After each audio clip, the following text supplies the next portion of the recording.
Hello and welcome to the Night Feed. I'm your host, Charlotte, here to bring you some comfort, camaraderie, and conversation and keep you company during, let's face it, one of the toughest parts of being a new parent, the Night Feed. Tonight's unpaid sponsor is that third trimester tiredness. Boy, does that creep up on you. I was sat playing with the girls, my two girls, one afternoon. I think it was about a week ago. And I almost started to drift off. And you know that feeling where you can't keep your eyes open. And I'm thinking, what on earth is wrong with me? I didn't have that much of a late night last night. I've not been out anywhere. And then I was like, oh yeah, I'm 28 weeks pregnant. And isn't it amazing how the second trimester, for me anyway, you get this like wind of energy back. And I just felt like I could do anything. I felt full of energy, especially after feeling so grim for the first 12 weeks. And I feel like the third trimester creeps up on you without you really realizing until you feel like this wall of tiredness. But the problem is, I'm my own worst enemy because it gets to 9 o'clock at night and my whole body is saying to me, go to bed. The girls are asleep, go to bed. But no, I have this voice inside my head that goes to Jason, oh, let's put something on, let's watch something, let's have a cuppa, let's have a chill together and let's watch something. And before you know it, we're up till 11 o'clock. And then 11 o'clock becomes 12 by the time you've got to bed. And the girls wake up at 1 sometimes in the night and then they're up for 6 for the day. And you're like, why did I do that to myself? Why didn't I go to bed at 9? And that leads me to another problem I have at the moment, which is not a problem at all. I have nothing to watch. Is anybody else struggling? It's not even an issue, is it? But me and Jason have been watching this program called Billions since like September last year because there's 7 seasons. And binge watching when you're a parent isn't possible, is it? So we drip feed episodes when we can. Now, the first 2 seasons, phenomenal. Like some of the best acting, dialogue, writing I've ever seen. And obviously, like a lot of these things, they get a bigger budget, they draw it out a little bit. We're now in season 7. I am fully invested in these characters and actors. I'm like that person that gets involved in a program so much so that I like Wikipedia all the actors, find out where they were born, where they went to drama school, what they've been in. I'm even listening to like one of their really random podcasts. Like once I get into something, I just fully get into it. So Jason the other night was like, I don't know if I'm that into this now. It's gone a bit off this last season. I'm like, no, we're watching it. I need to know what happens. So yeah, Billions is good. It's kind of like a crime drama about stockbrokers in New York. And the 2 lead characters, Damian Lewis and Paul Giamatti, the actors, are phenomenal. They're just brilliant actors. And Maggie Siff, who is like the female lead in it. Really, really good. I know you didn't ask for this whole big thing about Billions, but I would highly recommend it. It's on Paramount Plus in the UK. But yeah, aside from that, I'm kind of like at a loose end and I keep dipping into things and then getting one episode in and not. It has to really hook me. And I'll tell you what I watched. I started watching that With Love from Meghan, the Meghan Markle thing that's just come out on Netflix. And I really don't know what to think about it. I personally am on the fence about Meghan. I don't love her or I don't loathe her. I am very much on the fence. I think she got an unjust amount of bullying when she was over here from the UK press. I think her life was made a misery while she was over here. And a lot has come out about that since, hasn't it, with the press. I also find it a bit of a red flag, though, that she doesn't speak to most of her family and Harry now doesn't speak to his family. I just find it all a bit strange.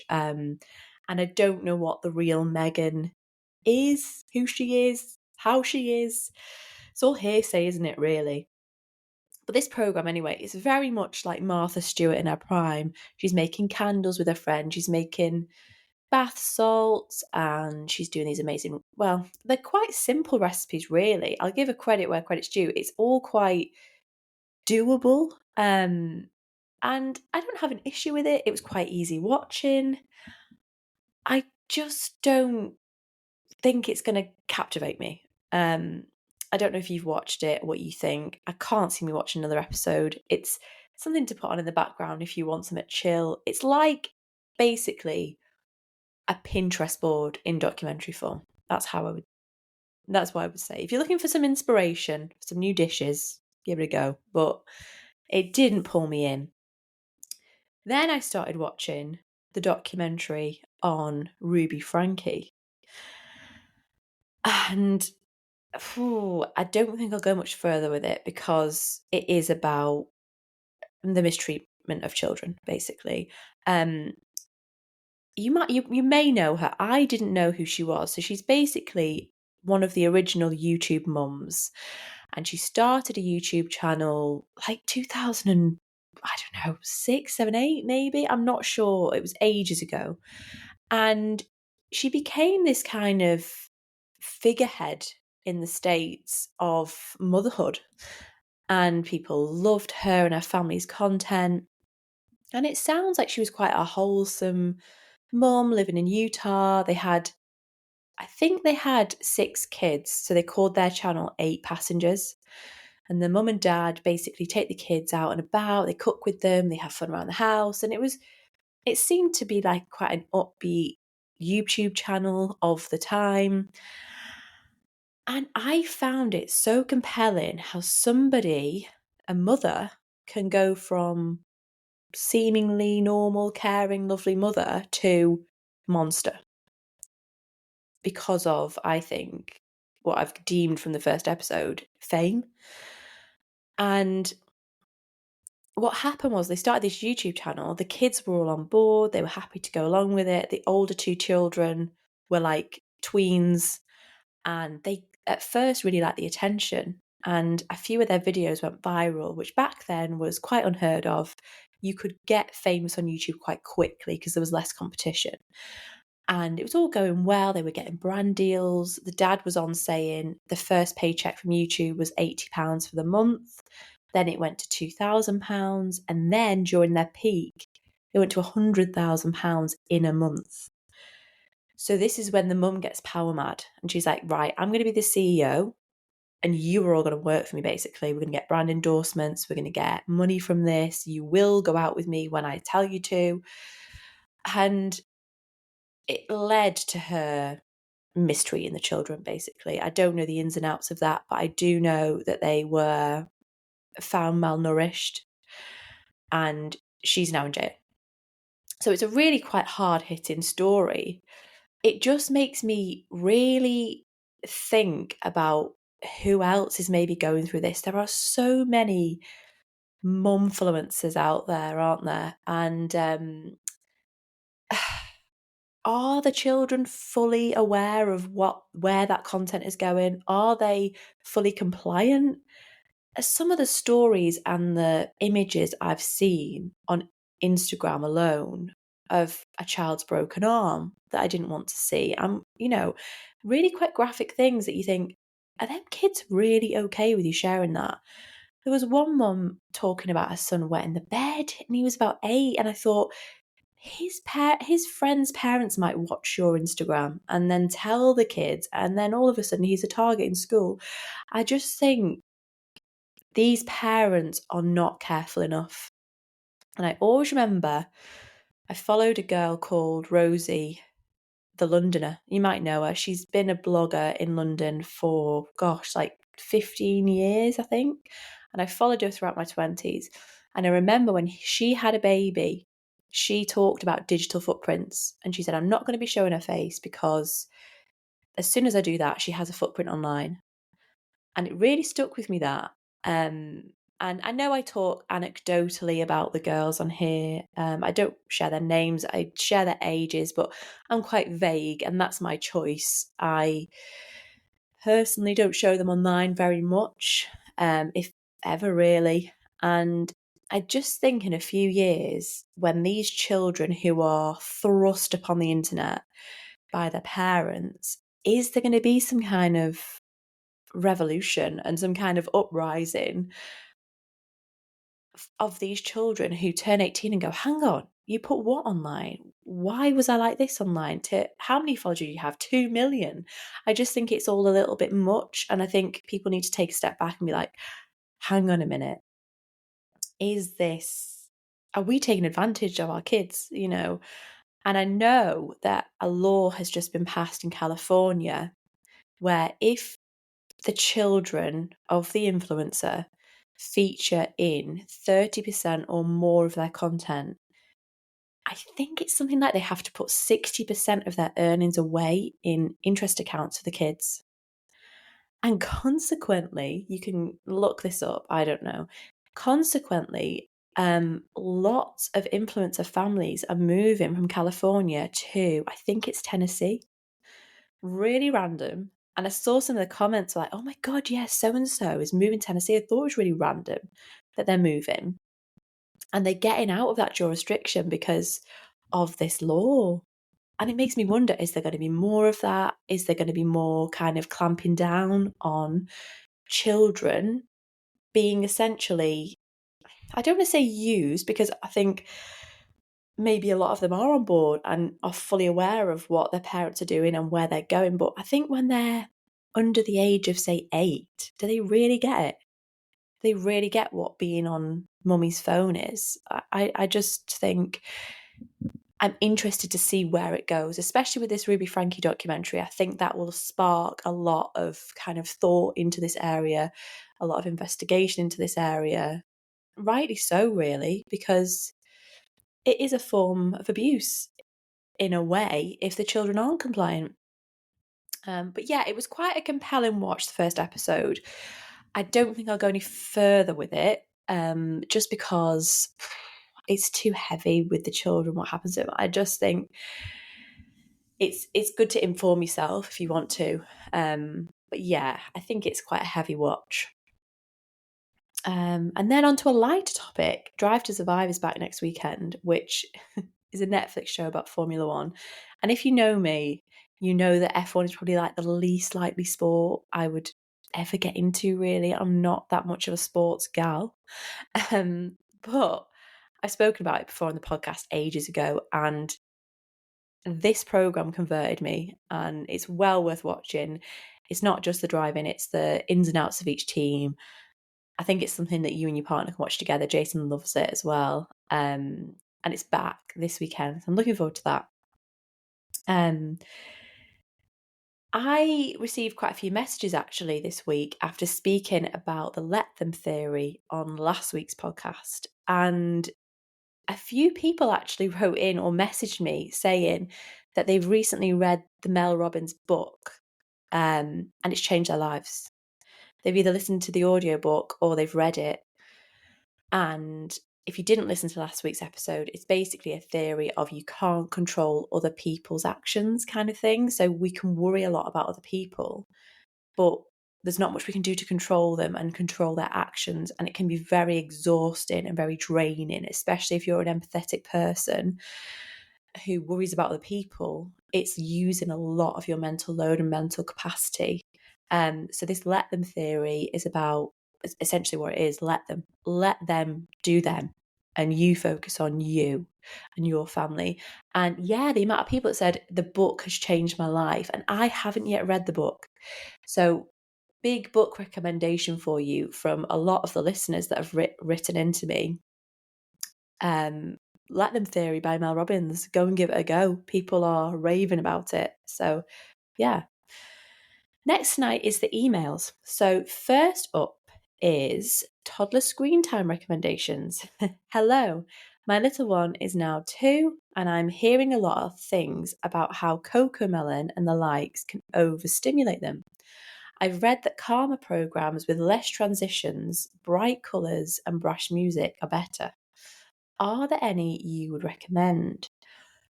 Yes, and I have also read about those kind of programs being very overstimulating for them. We do have them on now and then. They watch that Baby Finn, I think it is, on YouTube.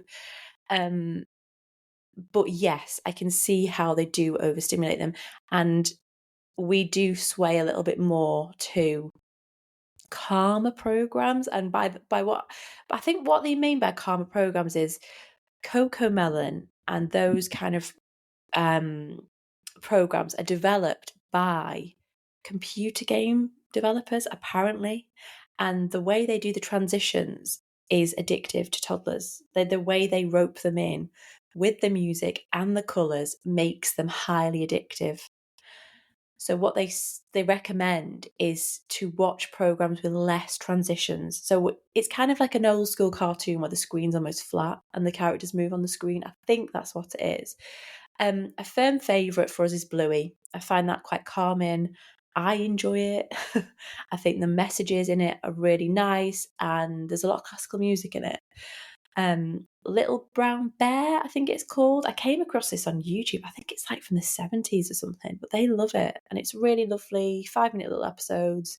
Again, quite calm. They also watch like story time episodes, so like Goldilocks and the Three Bears, Little Red Riding Hood. You can kind of Google them on YouTube, and they have quite a lot of them. Some of them though are a bit dodgy. Some of them, the wolf in The Three Little Pigs is sinister. You watch it and you're like, this is creepy. So you do have to be careful on YouTube, don't you, with what you pick and who it's by. But there is a channel called Oxbridge Baby, and they have really nice like story themed videos on there. And thanks to my mum, Tom and Jerry has just become a firm favourite in our house. The original Tom and Jerry. They were watching it this afternoon and they were just loving it. And I prefer that to Coco Melon and things like that. So I hope that helps. A few recommendations there. I don't think watching Coco Melon really does them too much damage. I'm no expert, but yeah, I definitely get with what you're saying with the calmer style of cartoon. Next email says, I'm due in May, but I am completely overwhelmed. Hello, Charlotte. I'm due in May and completely and utterly stressed. Oh, gosh. I came across your podcast after a friend told me about it, and I heard that you're also due in May. This is my first baby, and to say I am stressed is an understatement. I'm just feeling like there is so much to do still, and everyone is telling me different things. I think I should have a birth plan, but I don't know how to do this. There are so many different things that can happen, and I don't know anyone who had a birth plan they actually stuck to. I'm supposed to be counting kicks, but I feel like I can't focus on this all day. This has my anxiety on the ceiling. Oh no. I don't know if I should just be doing something every minute of the day to prepare, but my mum keeps telling me to relax. Help. Okay, firstly, you have to listen to your mum. Mum's always right. You do need to relax. And I know that's easier said than done, but your stress passes on to the baby. So you need to relax as much as you can. You're due in May, which is 8 weeks away if you're due at the end of May. I'm due at the end of May. It's easy when it's your first to think you need everything set up. You need everything in the room. I think social media is a cruel mistress for this. We watch these videos of mums preparing everything, stacking their drawers, making sure the nursery's all complete, and they've got their pram set up 10 weeks before the baby arrives, and that's all well and good. However, I am not that organised, and everything has been fine. This is my third now. I'm, with this pregnancy, very relaxed. I'll put your mind at rest. We have got stuff here in the house that we've used from the girls, but I've not got any of it set up yet. I know that there is things that I need to do, but I am not stressed. And I want you to not be stressed either, because like I said earlier, your stress can pass through your body to the baby, and you don't want that. I'm not trying to scare you at all. I'm just trying to say the main thing right now, your main priority should be yours and your baby's health. That's All that matters right now is getting to the end of this pregnancy healthy, as stress-free as you possibly can be. And there's Amazon Prime. That's what I always remind myself. As long as you have got somewhere safe for the baby to sleep, a few outfits, some nappies, cotton wool or wipes, bottles if you're planning to bottle feed, the essentials. As long as you have them ready, everything else will be fine. It will be absolutely fine. I assure you, 6 months in, you'll probably laugh at your pregnant self for being so stressed because you'll be like, well, gosh, every day there's something new to think of or something different to do. And I think when you have a baby, you stop sweating the smaller things as much. Definitely listen to your mum. You have to relax yourself, because if you relax yourself, things are more likely to go smoothly. And that goes to the labour and birth as well. And it's easier said than done. And I know you're going to stress and you are going to worry when it's your first. Have I done this? Have I done that? And when everyone's giving you advice, it makes it even more stressful. With regards to the birth plan, I think it's important in terms of what you do and don't want. So you can advocate for yourself, like, I do want this injection, I don't want that injection, I do want this pain relief, I don't want this pain relief. And your midwife should go through all that with you. So I think that part of the birth plan is obviously very important. But yes, you are right. There are so many variables. I wanted a water birth with my first. I ended up going 2 weeks overdue. I had to be induced. That was not in my birth plan, but I just got to the point with the birth plan where I just said, whatever you need to do to safely get the baby out and keep me safe, you do. I put it in their hands. There was nothing that I was really against. And I think it's about going with the flow as much as you can and realizing that as long as there's nothing you really don't want and that you advocate for yourself, everything will be okay. Everything will be absolutely fine. You just need to focus on you and that baby and your health. And even if you had the baby and didn't have nappies and bottles lined up, you can get them in 24-hour Tesco. You will be absolutely fine. There is too much pressure on you mums to have everything set up, everything perfect, everything neat, everything ready. I don't think anyone is truly 100% ready. No matter what your nursery looks like, no matter what anything looks like, the baby's going to be in with you for at least the first 6 months. Worry about everything else after. Just focus on getting good rest while you can and de-stressing. There is no point being up the wall right now. Watch some nice things about positive birth stories, maybe positive experiences during pregnancy. Give yourself a little bit of an uplift. Maybe try meditating. Download one of the hypnobirthing apps. I'll have to have a look and I'll try and put in the show notes the one I did. I think it was free. And if you can download that, get used to the hypnobirthing, have a look at that. Really try to focus on de-stressing and calming your mind and calming your body, and listen to what your mum said. Relax. That's the main thing. As much as you can, relax. Everything will be absolutely fine. And good luck. I hope everything goes well. Write to me again when your baby arrives, and I wonder how close our babies will be. Next tonight is what's trending. I came across this video of, it was basically a group of friends, and they park outside their friend's house who's recently become a mum, and they have the song Girl by Destiny's Child blasting out of the car, and they're throwing stuff out a window trying to get her out. And basically what's happened is this friend has had the baby and has kind of cut everybody off, and they have a feeling that her relationship is abusive and that she's in need of help, basically. I'm not 100% on how the story transpired, but I believe they got into her apartment where she was, and she was locked in the bedroom with the baby. And she insisted at first she was fine. And then I think it kind of came out that she wasn't fine and the relationship was abusive. And I think by all accounts, they managed to get her out of that. And I just thought I would share this on here because you might know somebody who's a new mom who's been really, really off maybe and a bit different. Or you might be in this position yourself in a relationship that is abusive and you need help. And it's just my reminder to you, whether it's you in the situation or your friend, to get the help you need for your sake as much as the baby's sake. It's easier said than done. I'm not in your position, so I don't know what your exact position is if you are going through this, but getting help is the first step to breaking free. And there are so many resources out there. There are so many healthcare professionals you can speak to. I know when the health visitors come, they're meant to ask you about your mental health and how you're feeling, and are you in an abusive relationship?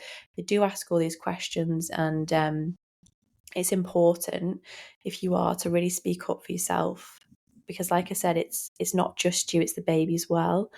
And I just thought I'd share this also for people who maybe have inklings about friends that have been a bit off maybe, or they're out of character. Always check in on people, especially new mums. They're going through a lot. You're going through a lot as new mums out there. And it's just a reminder to, get help if you need it, or get your friends help if you think they need it. My self-care tip tonight is to ease the pressure. And what I mean by this is kind of relates to that previous email I just had, the listener who is stressed about having a baby. There's a lot of pressure on us new mums to go to baby classes, have the nursery set up, have everything ready for the baby. And then when the baby arrives, you need to be out and about with the baby and dressing them in this and taking them here and doing this and doing that. Ease the pressure is what I'm telling you. You won't get this time back.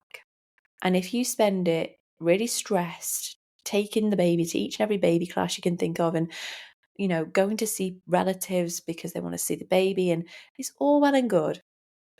But there's a lot of pressure on those postpartum months. And I think it's important that you release some of that pressure. I'm not saying it's not good to go to these things. Baby classes are brilliant. Mums and tots, I've spoke about it a lot. You build relationships with mums that can be so, so, so priceless.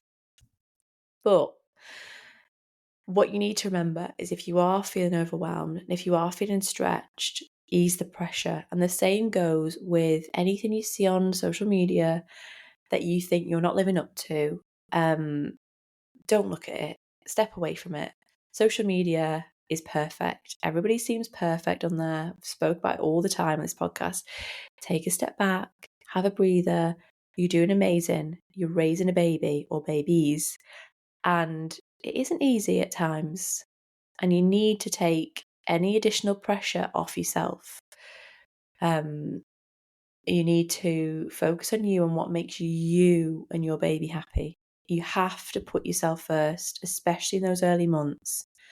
If that means hunkering down and having alone time, you and the baby, and just chilling and getting rest, that's absolutely fine. As is going to a baby class every week, if that's what makes you happy. So ease the pressure, be kind to yourself, and let them as well. That let them theory needs to come back in. If anyone's situation is bothering you or stressing you, let them. You just have to think of yourself in these early months and years, I would say. Finally, to finish on a quote I wrote. I know you worry, Mama. I see it in your tired eyes at 3 a.m. when I won't settle, no matter what you try. I hear it in the way your voice trembles when I say, I don't know what else to do. When your hands shake trying to fasten my onesie, I just feel how safe I'm in them. When you whisper, I'm sorry, because you think you've done something wrong, all I hear is love. When you cry because it's all too much, it's okay, you're still my safe place, my everything. You're doing it. You're keeping me alive, loved and warm. in a world that's brand new to me too. Every day you wake up and give me your best, even when you feel like you have nothing left to give. I know you can't see it yet, but one day you will. One day I'll say Mama and light up when you walk in the room. One day I'll tell you that you're my hero. One day you'll see that you've been my whole world since the moment I arrived. So, to the woman who holds me when I cry, I love you more than words can ever say. You're doing so much better than you think, Mama. Thank you for listening tonight. I hope you've enjoyed the episode. I'm sorry it's been a bit kind of scatty this evening. I've just talked about things I'm watching, and any recommendations you may have, please send them in. Going through a dry spell. And if you enjoyed the show, remember to rate and subscribe wherever you listen. And if you have anything to share, stories, questions, dilemmas, please keep them coming in. I do respond to every email I receive and every message. My email address is thenightfeedpodcast@gmail.com. I wish you all a restful, relaxing night ahead. Good night.